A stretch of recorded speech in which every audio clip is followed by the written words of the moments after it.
반도체법 관련해서 지난번에 총리님 그 주 52시간 예외를 두는 것을 좀 민주당이 양보해야 되지 않느냐 이런 말씀하신 적이 있는데. 예, 저는 이제 우리나라가 지금 반도체 수출이 20-30% 되잖아요. 우리 수출 총액에. 그게 얼마나 중요한 산업입니까? 네. 그런데 우리가 메모리 쪽은 압도적인 1위였는데 지금 후발 주자들이 막 우리를 추격하고 경우에 따라서는 추월할 수도 있다고 보는 거거든요. 네. 그러면 그 기술력을 유지하는 건 R&D 아닙니까? 그런데 반도체가 강한 이 대만이나 네. 미국이나 중국이나 이런 데는 음. 그 R&D 인력에 대한 그 시간 시간 제한. 규제가 없어요. 네. 근데 우리는 주 52시간 규제가 있거든요. 그러니까 그 사람들도 다 규제를 하고 있으면 뭐 우리도 뭐 조금 덜 해도 괜찮을 텐데 지금 추격자들이 우리를 추월하려고 하는데 네. 그 사람들은 시간 제한 없이 또 굉장히 중국의 R&D 반도체 R&D 인력이 아마 우리 R&D 인력의 10배 정도 될 겁니다. 그런데 그 사람들은 캠퍼스라고 하는 그 연구 R&D 센터에서 밤낮 없이 하는데 네. 우리는 딱 시간 되면 가야 된단 말이에요. 예?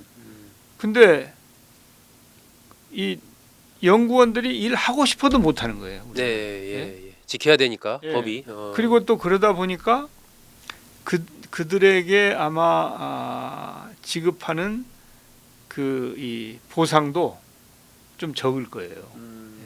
그래서 이런 R&D 수준으로 안 된다는 문제 의식에서 이런 건 예외 없는 규칙은 없다고 우리가 네. 항상 얘기하잖아요. 네. 네. 이게 좀 예외적으로 R&D만 R&D만 그리고 본인들이 원할 때 네. 동의할 때. 동의할 때 좀 그 하도록 하는 게 좋지 않겠냐 하는 정말 그 답답한 심정에서 나온 얘기죠. 네. 그게 어쨌든 근데 법적으로 봤을 때는 그게 좀 안 됐지 않습니까, 일단. 아직 안 되고 있죠. 아직 안 되고 있는데 저는 그거 돼야 된다고 봅니다. 이제 나중에 이 그 반도체마저 우리가 경쟁력을 잃고 나서 그때 한탄해봤자 아무 소용이 없어요. 네. 예. 추월 당하면 다시 재역전하는 건 굉장히 어려워요. 더 어렵겠죠. 계속 그 앞서가야 되거든요. 지금까지는 우리가 계속 앞서왔는데 그 격차가 좁혀져 가지고 어떤 분야는 우리가 이제 뒤처지고 있는 분야도 있다는 거죠. 네, 네. 그러니까 이건 그냥 대충 해서는 안 된다는 거예요.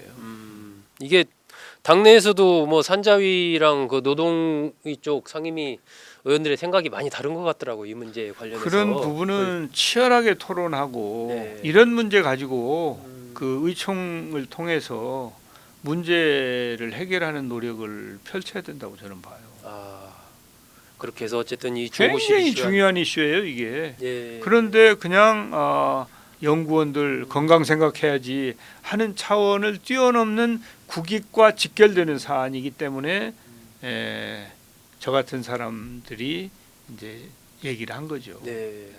이런 거는 상임위에 그게 많이 갈릴 때 지도부 차원에서 좀 적극적으로 해서 말씀하셔서 의총이든 아니면 조정이든 뭘 해서 좀 확실하게 결정을 하는 게 좋지 않을까 하는 그런 생각도 좀 드네요. 어쨌든 이렇게 가야 된다. 네. 상법 개정안에 대해서는 총리님 그 의견이 어떠십니까? 저는 그 뭐 소액주주를 보호한다든지 네. 또 그 거버넌스를 바꾸어서 이제 이 대주주들의 전횡을 막는다든지 그런 건 뭐 적극 찬성이에요. 그런데 과연 이 지금 논의되고 있는 상법 개정이 원래 우리나라의 주식이 저평가되고 있잖아요. 그런 것을 제대로 평가받기 위한 것이다라고 하면 그게 그렇게 연결이 될까 예. 하는 생각이 있고요. 네. 지금 이제 그래서 뭐 조금 더 제대로 논의를 해서 이제 기업들도 좀 어느 정도 그 수긍하는 네. 그런 상황을 만드는 노력이 필요하지 않을까 그런 생각이 들고요. 네. 이제 기본적으로 하여튼 이제 저는 우리나라의 대주주들이 전횡을 하고 또 이 소액 주주들이 피해를 보는 일은 없애야 된다고 하는 큰 대전제는 대전제를. 공감을 하지만 이것은 이제 그런 차원도 있을 뿐만 아니라 제값받자는 주식시장 이런 건데 그거하고 직접 연결될까 하는 거에 대해서는 좀 의구심이 있고 네. 또 지금은 우리나라 기업들의 길을 살려주는 일이 중요한 타이밍. 지금 상황 자체가 그렇다. 그래서 같은 일을 하더라도 좀 기업이 좀 잘 나갈 때 네. 언제 하느냐가 중요한데. 예, 지금은 근데 우리 기업들이 어렵거든요. 예? 그래서 길을 살려줘야 되는데 그들이 껄끄럽게 생각하는 것은 길을 살리는 일은 아니잖아요. 네. 그래서 하더라도 좀 타이밍을 좀 보는 게 좋지 않을까. 그러면서 기업들과 대화하는 노력을 좀 하는 게 좋지 않을까. 옛날에 제가 정책위 의장을 할 때 기업들이 아주 싫어하는 그런 제도를 도입했던 적이 있어요. 네. 이제 그게 이제 내가 갑자기 생각이 안 나는데, 근데 그때 정말 많은 노력을 통해서 기업들 공감을 얻고 나서 그걸 했어요. 그리고 또 나중에 보니까 기업들이 걱정하던 그런 부작용은 별로 없더라고요. 그게 집단 소송제. 집단 소송제를 그때 그래서 도입하셨군요. 제가 이제 정책위장을 할 때 증권 관련 집단 소송제를 도입을 했는데 네. 그때 뭐 남소가 일어나고 뭐 부작용이 많을 거예요. 걱정을 많이 했는데 사실은 그런 게 안 일어났거든. 그래서 지금 기업들이 걱정을 많이 하잖아요. 이 상법 개정안에 대해서도. 네네. 근데 그게 기우일 수도 있어요. 그러니까 좀 더 논의하고 이해시키고 하면 그때 제가 기업들 동의를 받아가지고 이 제도를 도입했거든요. 최종적으로 그냥 우격다짐으로 한 게 아니고. 반대했지만 계속 만나서 설득하고 그렇습니다. 대화하는 과정을 그래가지고 그 기업들도 그래 좋다 그러면 한번 해보자. 그리고 남소 방지 대책들을 많이 세워놨어요.